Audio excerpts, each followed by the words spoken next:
권사님들 중심으로 한번 이렇게 같이 수요 예배를 기획을 해봤는데, 우리 권사님들과 함께 나누고 싶은, 그리고 또 오늘 이 자리에 참석하신 모든 성도님들과 함께 나누고 싶은 주제는 교회란 무엇인가 라는 것입니다.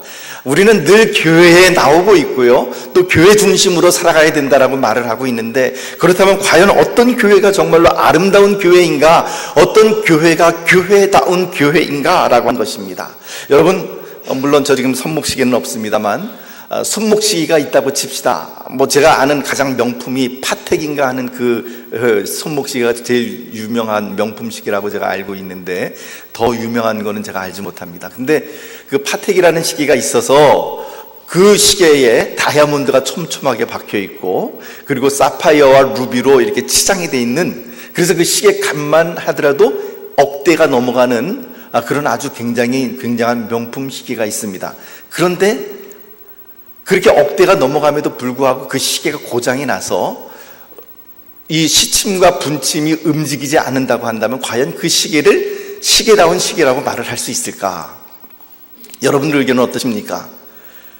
그거는요, 어떻게 이미 시계는 맞든지 안 맞든지 그거 되면 별로 중요한 것 같지는 않습니다. 그냥 이 손목에 차고 있는 것만으로도 장식품이 되겠죠. 그런데 그 암만 다이아몬드가 박혀있는 시계라 할지라도 그 시계가 움직이질 않는다면 그 시계는 시계라고 말을 할 수 없을 거예요. 그것이 시계라는 이름을 들으려면 시침과 분침이 정확하게 움직여서 언제 보더라도 시간을 정확하게 우리에게 알려주는 그런 기능이 있어야만 시계라고 말을 할 수 있겠죠. 자, 그렇다면 교회가 건물만 아름답게 지어놨다고 해서 교회인가? 때를 맞춰서 거기에서 예배를 드린다고 과연 그것이 교회인가? 멋진 주차장과 그리고 아름다운 대리석과 그리고 멋진 파이프 오르간을 마련해 놓았다고 그것이 과연 교회인가? 라는 질문을 우리가 동일하게 할 수 있을 것입니다. 어떤 교회가 교회다운 교회인가? 32절 말씀이 오늘 우리들이 그것을 알려줍니다. 32절 말씀 우리 같이 읽어봅시다. 시작. 믿는 무리가 한 마음과 한 뜻이 되어 모든 물건을 서로 통용하고 자기 재물을 조금이라도 자기 것이라 하는 이가 하나도 없더라. 자, 맨 처음에 보면 나오는 단어가 있죠. 어떤 단어가 맨 처음에 나오죠? 믿는 무리가. 그러니까 교회는 어떤 것이 교회인가? 믿음이 있는 사람들이 모이는 곳이 바로 교회다라는 것을 우리에게 알려줍니다. 교회에서 교인이라고 한다면 믿음이 있어야지 교인이지, 믿음이 없이 그냥 앉아있다고 해서 그것이 교인이라고 말할 수 없다라고 하는 것입니다. 믿음이 없는 교회, 믿음이 없는 교인이라면 참된 교인이라 할 수 없을 것이고 참된 교회라고 할 수 없을 것입니다. 그렇다면 믿음이 있다고 한다면, 우리에게 믿음이 있다고 한다면 도대체 누구를 믿는가? 누구를 믿습니까? 하나님을 믿습니다. 또 누구를 믿습니까? 예수님을 믿고 성령님을 믿습니다. 그래요. 하나님을 믿는다라고 하는 것이 그러면 도대체 뭐냐? 하나님을 믿는다라고 하는 것은 하나님께서 교회의 주인이시다라고 하는 사실을 우리가 고백하는 것입니다. 그래서 교회는, 하나님이 주인 되시는 교회는 어떤 교회가 교회인가? 하나님이 주인 되신다는 그런 의미는 오직 그 교회가 하나님의 뜻대로, 하나님께서 기뻐하시는 대로 방향을 잡아가시고 나아가는 그 교회가 진정한 교회라고 하는 것입니다. 교회가 모였는데, 믿음이 있다 그러는데 모여서 하는 짓이 맨날 믿음으로 행하는 일이 아니라, 하나님께서 기뻐하시는 일이 아니라 다른 엉뚱한 일을 하고 있다고 한다면 그 교회가 과연 정말 교회인가? 라고 하는 것이죠. 사랑하는 성도 여러분, 그러므로 하나님을 믿는다는 것은 교회가 하나님의 교회라고 하는 사실, 교회의 주인이 하나님이시라고 하는 사실을 고백하는 것입니다. 선포합니다. 평택제일교회 주인은 하나님이십니다. 장로님도 아니고요, 목사님도 아니고요, 성도님들도 아니에요. 민주주의가 아니에요. 성도들이 주체가 되어서 성도들이 주인 되는 교회 아닙니다. 하나님께서 주인 되시는 교회, 그 교회가 진정한 교회인 거예요. 그러므로 우리가 교회에 모여서는 어떻게 해야 되는가? 믿음이 있어야 되는데, 그 믿음의 실체를 좀 더 구체적으로 살펴봅시다. 히브리서 11장 6절 말씀입니다. 히브리서 11장 6절 같이 읽어봅니다. 시작. 믿음이 없이는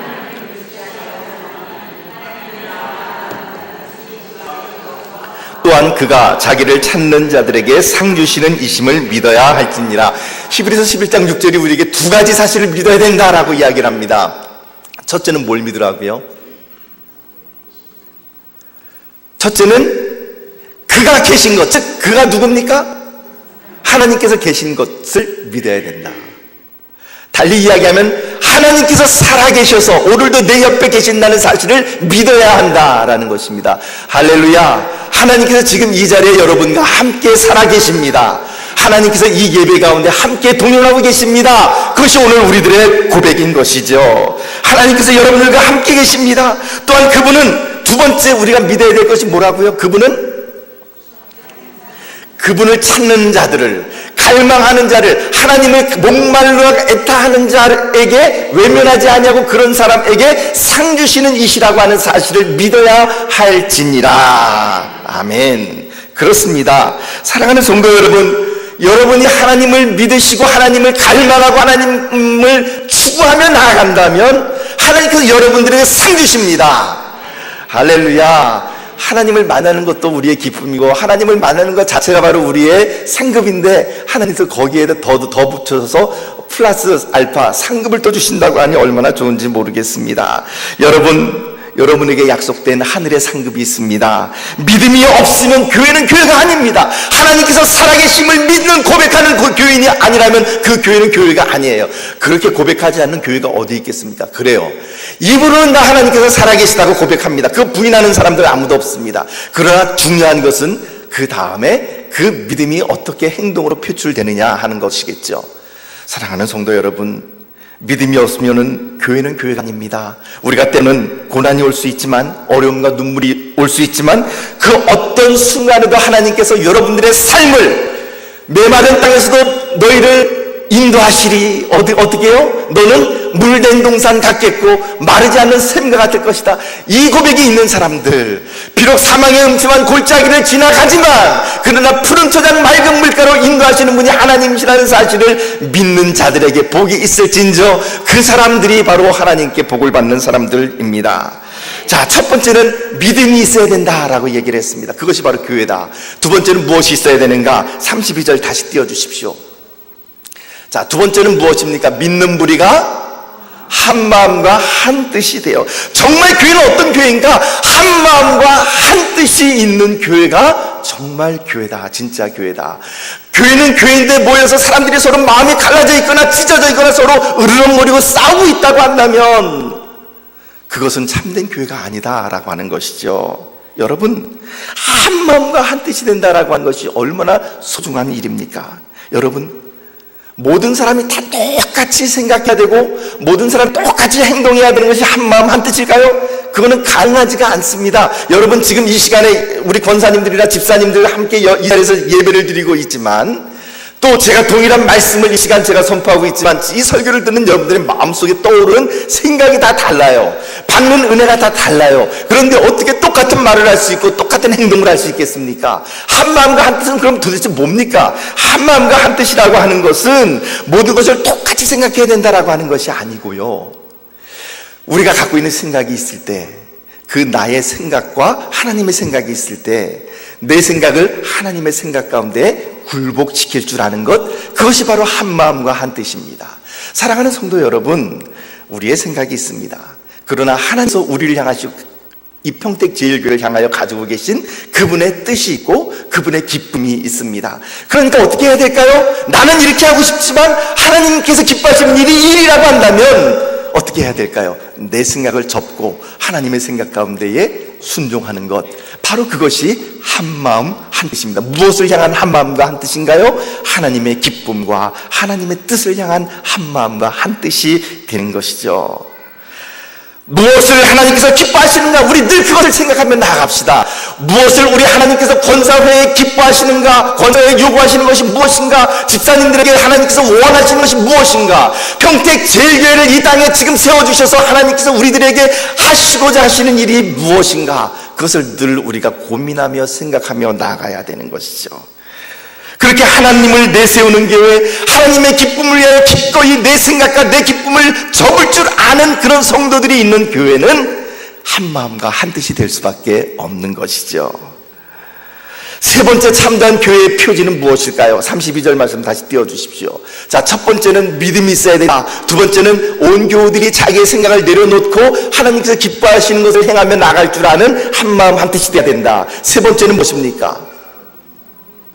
세 번째는 모든 물건을 서로 통용하고 자기 재물을 조금이라도 자기 것이라고 하는 이가 하나도 없더라. 즉 돈에서부터 자유한 그런 교회가 돼야 된다라고 하는 것이 바로 세 번째 참다운 교회입니다. 말이 좀 길어지기 때문에 세 번째 그 교회의 표지는 저는 이렇게, 제가 설교문에는 이렇게 제가 받은 생각을 이렇게 적었습니다. 세 번째 참다운 교회는 무엇인가? 지갑이 은혜를 받는 교회이다. 지갑이 은혜를 받아야 된다라고 하는 것입니다. 여러분, 돈이 사실 얼마나 좋습니까? 여러분 가운데 돈 싫어하시는 분 계십니까? 저도 돈이 좋아요. 여러분들도 아마 돈이 다 좋으실 겁니다. 돈이 있으면 사람들이 이야기할 때 뭐라 그럽니까? 못할 게 없다라고 이야기를 합니다. 돈이 있으면 아무도 괄시하지 못합니다. 대접을 잘 받습니다. 돈이 얼마나 이렇게 좋은지, 그리고 돈이 얼마나 커다란 위력이 있는지, 이런 우스갯소리가 있어요. 어떤 우스갯소리냐면 세계 유수한 발명품들을 모아놓은 발명품 경진대회가 열렸습니다. 여러 가지 종류의 기계들이 막 출품이 됐습니다. 근데 그 중에서 사람들이 우와! 이 기계야말로 정말 이번 발명품 대회에서 대상을 받을 수밖에 없는 기계다라고 지목한 그 첫 번째 우선순위의 기계가 하나 있었습니다. 사람들의 기대를 받는 그 기계는 어떤 기계였냐? 돈을 집어넣으면 그 돈의 액수만큼 합당한 배우자를 만들어주는 그런, 아무튼 찾아준다, 어쨌든 좋습니다. 그런 기계였습니다. 그러니까 10만 원을 넣으면 10만 원에 합당한 그런 남편이나 아내를 찾아주는 그런 기계. 1억 원을 넣으면 1억 원짜리 아내, 그러니까 그거 1억 원짜리 아내, 1억 원짜리 남편이 뭔지 모르겠지만 아무튼 그렇게 그냥 아주 명품 남편과 명품 아내를 만들어주는, 찾아주는 그런 기계였죠. 그래서 사람들이 와, 이 기계야말로 이번에 대상을 받을 거야 라고 생각을 했는데, 나중에 수상하는 걸 보니까 그 기계가 2등을 했습니다. 그래서 사람들이 의아해 했습니다. 도대체 1등을 한 기계는 도대체 무슨 기계일까? 그래서 사람들이 살펴보았더니 1등한 기계는 어떤 기계였느냐면 남편이나, 지금 현재 데리고 있는 남편이나 아내를 집어넣으면 돈으로 바꿔주는 기계. 그것이 바로 1등을 했다라고 그렇게 발표가 되었습니다. 물론 진짜 이야기는 아니죠. 제가 이런 이야기를 오전 예배 때 했더니 막 어떤 권사님, 어떤 집사님은 옆에 있는 남편을 쳐다보면서 막 웃으시더라고요. 좀 위험했습니다, 제가 봤을 때는. 여러분, 우리가 사는 시대는요, 돈이 왕노릇하는 시대가 되었습니다. 우리가 부인하든 부인하지 않든 그것이 사실입니다. 그런데 참나은 교회의 모습을 보니까 어떤 모습이냐면 이 돈에게 지배를 받지 않는 교회라고 하는 사실을 우리들에게 보여줍니다. 우리 32절 말씀을 다시 한번 읽어봅시다. 32절 말씀 시작. 믿는 무리가 한 마음과 한 뜻이 되어 모든 물건을 서로 통용하고 자기 재물을 조금이라도 자기 것이라 하는 이가 하나도 없더라. 아멘. 자기 재물을, 모든 물건을 서로 통용했다라고 합니다. 거기다가 자기 재물을 조금이라도 내 것이라고 이야기를 하지 않았다는 거예요. 뒤에 우리가 32절, 34절, 35절 말씀을 보면 사람들이 밭과 집을 팔아서 그 돈을 사도들의 발 앞에 두었다라고 이야기를 합니다. 그런데 그렇게 사도들의 발 앞에 두었지만, 우리 34절, 35절 말씀 우리 같이 읽어볼까요? 34절, 35절 같이 읽어봅니다. 시작. 그 중에 가난한 사람이 없으니 이는 밭과 집 있는 자는 팔아 그 판 것의 값을 가져다가 사도들의 발 앞에 두매 그들이 각 사람의 필요를 따라 나누어 줌이라. 그러니까는 여러분, 사실 자기 갖고 있는 밭과 논을 팔고 그 다음에 자기 집을 팔아서 사도들의 발 앞에 두었다고 하면 그 얼마나 참 대단한 믿음이겠습니까? 그거 참 쉽지 않은 믿음입니다. 근데 그렇게 됐으면 보통 우리 같으면 보통 어떻습니까? 내가 그래도 우리 집을 팔아서 바친 사람이야, 혹은 우리 논과 밭을 팔아서 바친 사람이야, 이렇게 생색내는 것을 참 좋아할 것입니다. 그런데 이 당시에 참다운 교회다운 교회의 모습을 보니까 그런 모습이 없었다는 거예요. 한 사람도 내 거야 라고 말을 한 사람이 없었다라고 하는 것입니다. 여러분, 가난은 누구도 구제하지 못한다고요? 나라님도 구제를 하지 못한다는 우리나라 속담이 있습니다. 그만큼 가난함을 이렇게 구제할 수 있는 방법이라는 것이 참 구제하기가 쉽지 않다는 것이죠. 그런데 초대교회의 모습을 보니까 사람들이 자기가 가진 소유를 팔아서 서로 통용하고 같이 나누다 보니까 어떻게 해요? 가난한 자들이 없었다라고 그렇게 우리들에게 이야기를 해주고 있는 것을 볼 수가 있습니다. 예전에도 제가 우리 예배를 드릴 때 그런 얘기를 했습니다만, 유대인들이 탈무드에 보면은 사람을 판단하는 세 가지를 우리들에게 그렇게 이야기합니다. 조금 더 언어 유희가 있는데, 그 사람이 어떤 종류의 사람인가를 알려면은 세 가지를 알아봐야 된다 그러죠. 코스, 카스, 키스. 그래서 코스는 뭐냐면은 잔입니다. 잔. 사람이 알코올이 그 안에 들어가면, 그 술이 취하게 되면 그 사람의 본성이 나온다 그러죠. 그래서 술을 먹여보면 그 사람의 됨됨이를 알 수 있다. 두 번째는 카스. 이거는 분노를 이야기하는데, 그 사람의 화가 머리끝까지 올라왔을 때 어떻게 행동하는지, 어떻게 말하는지를 보면 평상시에 아무리 점잖게 얘기했던 사람이라 할지라도 막 분노에 차가지고 쌍욕을 다 하고 막 이렇게 한다면 거기에서 이제 그 사람의 미천이 드러난다. 그런 얘기겠죠. 세 번째로 사람을 판단하는데 가장 중요한 잣대가 되는 게 뭐냐면 키스. 키스는 지갑을 이야기하는데, 즉 그 사람이 돈을 어떻게 쓰는지, 돈에 대한 관념이 어떤지, 그것을 보면은 그 사람의 됨됨이를 알 수 있다라고 하는 것이죠. 아무리 그럴듯한 말을 한다 할지라도 자기 것을 써야 될 때 쓰지 않고 아끼고 인색하고, 만약에 이렇게 된다면은 그 사람의 모습은 그런 모습이 될 것이고, 또 써야 될 때 풍족히 쓸 줄 아는 어떤 그런 모습이 있다고 한다면 또 그 사람은 그렇게 우리가 판단을 해줘야 될 것이다 라는 것이 탈무드의 이야기인 것이죠. 이처럼 술을 마실 때 혹은 분노했을 때 돈을 쓰는 모습을 보면 그 사람의 됨됨이를 알 수 있다고 얘기할 만큼, 돈에 대해서는 우리의 이 본성이 드러나는 아마 그런 내용이 바로 이 돈이라고 하는 것이죠. 돈이 이렇게 좋은 것인데 초대교회의 모습은 어떤 모습이었냐면, 그 돈을 누구도 내 것이라고 주장하는 사람이 아무도 없었다라고 하는 것입니다. 그것이 바로 참된 교회이고 참으로 은혜 받은 사람들의 모습이었습니다. 가장 우리가 약해질 수 있는, 우리의 아킬레스 건이 될 수 있는, 가장 약점이 될 수 있는 돈 앞에서 의연해지고, 그 물질마저도 하나님의 것이다 라고 그렇게 던져놓을 줄 아는, 그런 하나님께서 기뻐하시는 일 가운데 쓸맞도록 내놓을 줄 아는 그런 모습이 바로 초대교회, 교회다운 교회의 모습이었다는 것입니다. 사성도 여러분, 저는 우리 평택 제일교회 가운데 이런 모습이 나타나기를 원합니다. 첫째, 믿음이 있는 교회가 되기를 축복합니다. 또 두 번째, 우리 평택 제일교회와 우리 권사님들의 모습이 믿음이 있는 뿐만 아니라 한 마음과 한 뜻이 되기를 예수님의 이름으로 축복합니다. 세 번째는 무엇입니까? 지갑이 은혜를 받는 은혜가 있게 되기를 축복합니다.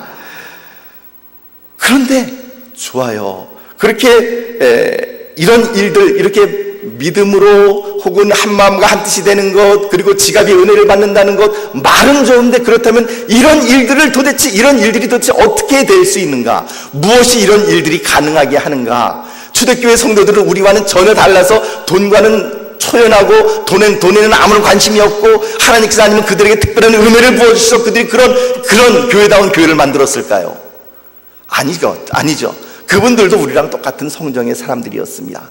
근데 그분들에게 무슨 일이 일어나길래 이렇게 변했던 것일까요? 그것을 알 수 있다면 오늘 우리 평택교회도 그렇게 될 수 있지 않을까요? 33절 말씀을 읽어봅니다. 33절 말씀 시작. 사도들이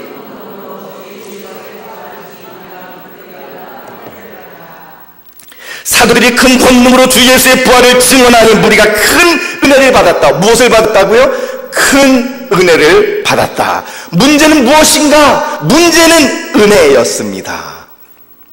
은혜를 받으면 사람들의 마음 가운데 믿음이 생기고, 은혜를 받으면 갈라졌던 사람들의 마음이 하나로 뭉쳐지게 되는 것이죠.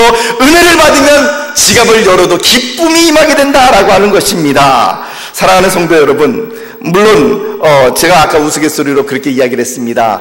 참된 교회는 지갑이 은혜를 받는 교회다. 근데 저는 정말로 이 말이 어느 정도 일리가 있다고 생각을 합니다. 왜냐하면 사람들은 말로는 헌신할 수 있습니다. 돈이 들어가지 않는 무엇인가로는 헌신할 수 있습니다. 그런데 내 돈이 들어가야 되는 일에 대해서 헌신하지 않는다고 한다면 우리는 그 세 가지 요건, 코스카스 키스 가운데 키스에서 딱 걸리게 되는 거죠. 사랑하는 성도 여러분, 은혜를 받게 되면 내 돈 주장하지 않고 하나님 앞에 기쁨으로 드리게 되는 것이죠. 요즘 제가 다이어트를 합니다. 다이어트를 하다 보니까 요즘은 그 맥심 커피를 제가 굉장히 좋아하거든요. 맥심 커피, 봉다리 커피라고 하는 그 맥심 커피를 보통 하루에 한 5잔 정도씩 이렇게 마셨는데 요즘은 하루에 이제 1잔 정도로 그것을 좀 줄이는 추세에 있습니다.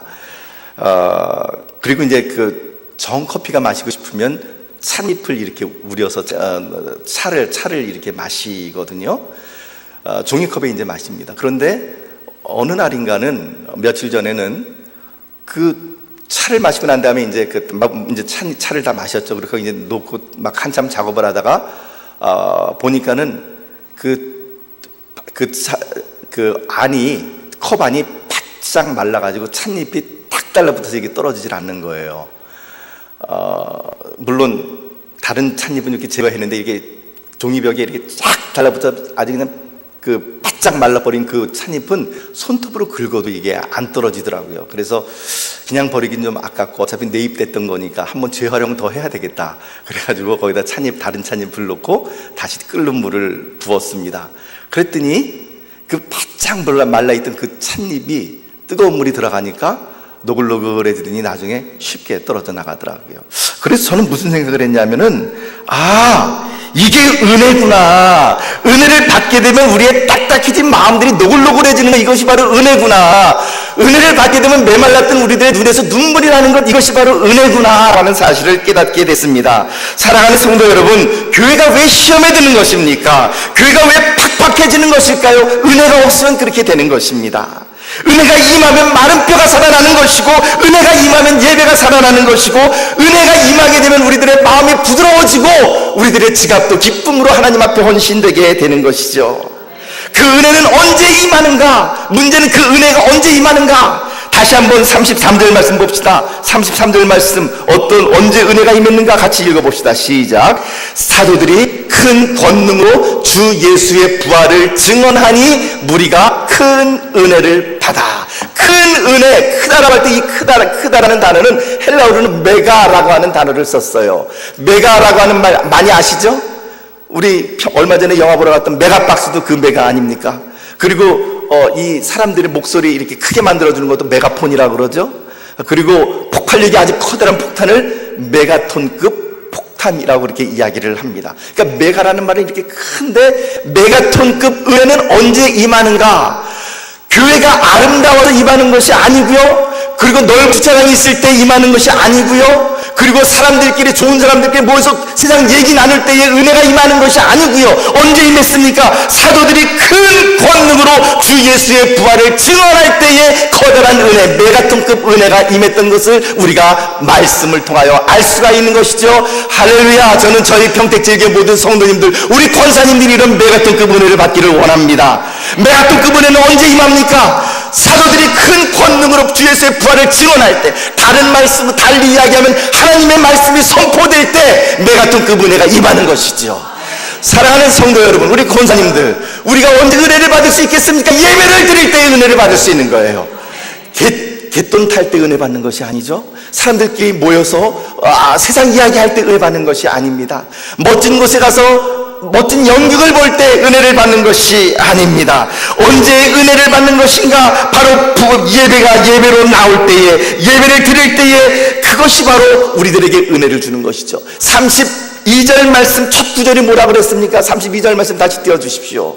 32절 말씀 첫 단어가 무슨 단어였습니까? 믿는 무리가, 믿는 사람이 아니었어요. 개인이 아니었습니다. 믿는 무리가. 무슨 말입니까? 모였다라는 것이죠. 사랑하는 성도 여러분, 모여야만 거기서 역사가 일어나는 것이에요. 모일 때에 예배가 이루어지고, 모일 때에 바로 거기 하나님의 은혜가 임하는 줄 믿으시기를 바랍니다.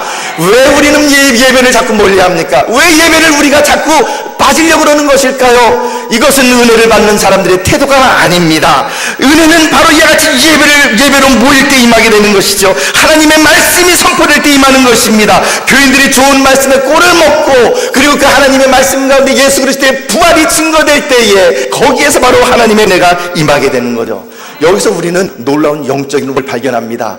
이 사람들이 달리 이야기하면 믿는 무리들이 믿음으로 모였고 한마음 한뜻이 되었고, 그리고 눈에 보이는 지갑을 열어서 기쁨으로 하나님 앞에 섬기되 하나도 내 것을 내 것이라고 이야기하는 사람이 없었다. 즉 눈에 보이는 이런 그 지갑이 열리는 것도요, 죄송해요, 제가 여러분들이 헌금 많이 하는 얘기 결코 아닙니다. 단지 지금 눈에 보이는 것을 이렇게 얘기하다 보니까 이렇게 얘기하는 건데, 물질 문제의 가장 근본적인 해결책이 무엇이냐 하면요, 물질 문제 해결책은 영적인 문제를 풀어내는 데 있는 것입니다. 여러분, 우리 그 성인병 가운데 가장 무서운 병이 무슨 병입니까? 저는 보니까는 당뇨병이 굉장히 무서운 것 같아요. 우리 이기성 장로님께서도 그래서 당뇨 때문에 그렇게 또 소천하시기도 했습니다만, 당뇨가 심해지면 그 부작용으로 때로는 시력이, 눈이 보이질 않죠. 그리고 때로는 손과 발의 어떤 그 하부 조직에 피가 연결이 제대로 공급이 되지 않아서 괴사가 되는 그런 경우도 있는 것을 우리가 바라봅니다. 이처럼 예를 들어서 눈이 지금 당뇨 때문에 보이지 않는다고 그랬을 때, 눈이 보이지 않으니까 안과에 가서 눈을 치료하면 그것이 낫나요? 아니에요. 실질적으로 잠깐 나올 수 있을지는 모르겠지만 근본적으로 뭘 치료해야 되죠?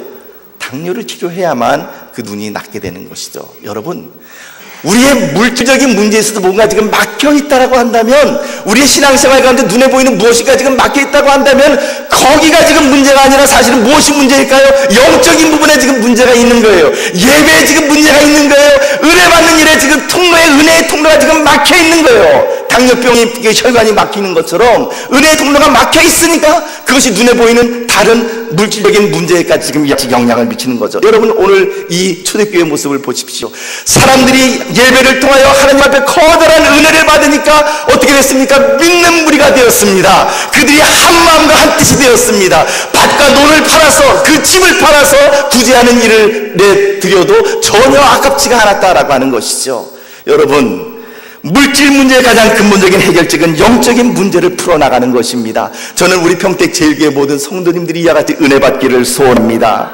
우리가 은혜를 받아야 합니다. 그래서 요즘 기도할 때 저는 그렇게 기도를 합니다. 하나님, 나에게 은혜를 주시옵소서. 말씀을 전하는 내가 먼저 은혜를 받아야만 우리 평택제일교회가 살아나지 않겠습니까? 은혜를 주옵소서. 우리 교육자들이 은혜를 받아야 되겠으니 우리 교육자들에게 은혜를 주시옵소서. 평택제일교회 정말 하나님의 은혜가 필요합니다. 하나님, 요즘 제 기도 제목이 그것입니다. 사랑하는 성도 여러분, 은혜 받아야만 살아날 수 있습니다. 은혜 받아야만 우리들의 마음이 노글노글해지고요, 은혜 받아야만 한마음 한뜻이 될 수 있는 것이고요, 은혜 받아야만 우리의 물질 문제가 풀어지는 것입니다. 사랑하는 성도 여러분, 은혜가 임하면 지갑도 은혜를 받게 되고 헌신도 쉬워집니다. 따라서 우리는 예배에 최선을 다해야만 합니다. 특별히 저는 우리 권사님들과 여러 중직자분들에게 간곡하게 권면을 합니다. 예배가 드려지고 있을 때 다른 곳에 있지 마십시오. 예배가 드려지고 있을 때 그 예배 장소에 있어야 됩니다. 저는 특별히 이 예배 1시간 드리는 이 예배를 통하여, 그 예배를 통하여 우리들이 은혜를 받게 되면 일주일 동안 우리의 삶이 풍성해지고 우리의 삶이 하나님 앞에 참으로 윤진하고 힘있는 생활을 할 수 있다라고 하는 것을 저는 압니다. 사랑하는 성도 여러분, 그러므로 예배가 살아야만 우리의 영혼이 살아날 수 있고요, 예배가 살아야만 교회가 살아날 수 있습니다.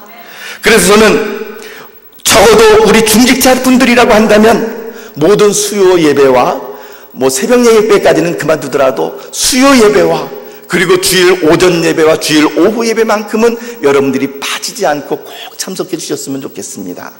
예배를 드리는 장소 그 자리에 있으십시오. 그것도 예배를 드리는 그 말씀이 선포되는 그것을 바라보면서 눈을 반짝거릴 수 있게 되기를 바랍니다. 할렐루야. 그것이 바로 제가 우리 권사님들과 그리고 또 우리 중직자분들과 우리 성도님들에게 드리는 권면의 말씀입니다. 제가 한번 선창할 때는 여러분들 후창해 주시길 바랍니다. 크게 후창시기를 바랍니다. 은혜 받읍시다. 하나가 됩시다. 지갑도 은혜를 받읍시다. 마지막으로 예배로 나아갑시다. 할렐루야. 이것이 바로 오늘 하나님께서 우리들에게 주시는 메시지가 아니겠습니까? 오늘 이 메시지를 따라 오늘 우리가 예배로 나가는 자들, 하나님 앞에 기도하는 자들, 살아있는 말 그대로 권사님들이 되는, 권사가 무슨 뜻인가 이렇게 살펴봤더니 한자로 권은 권할 권자예요. 사자는요 섬길 사자가 아니고 스승 사자예요. 그러니까 권사님은 어떤 분들이냐면 권면하는 스승이라고 하는 뜻을 가지고 있어요. 그러니까 우리 권사님들이 하셔야 될 일이 무엇일까요? 권사님들이 하시는 일은요, 헌법책을 봐도 그렇고요, 믿음이 연약한 자들, 믿음이 떨어져 있는 자들을 신망하시고 그리고 그들을 권면하는 거예요. 이렇게 하면 안 돼. 아무개 집사, 우리가 하나님을 믿는데 이렇게 하면 안 돼. 권면하고 그리고 그분들에게 힘을 주고 연약해진 무릎을 붙들어서 강건하게 세워나가고 권면해 나가는 스승, 그분들이 바로 권사님들이십니다. 오늘 우리 권사님들이 그런 역할도 잘 감당해 나갈 수 있게 되시기를 예수님의 이름으로 축복합니다. 우리 함께 이 시간 기도하며 나갑시다. 통성으로 한번 기도하면 좋겠습니다. 우리 두 가지 기도 제목으로 놓고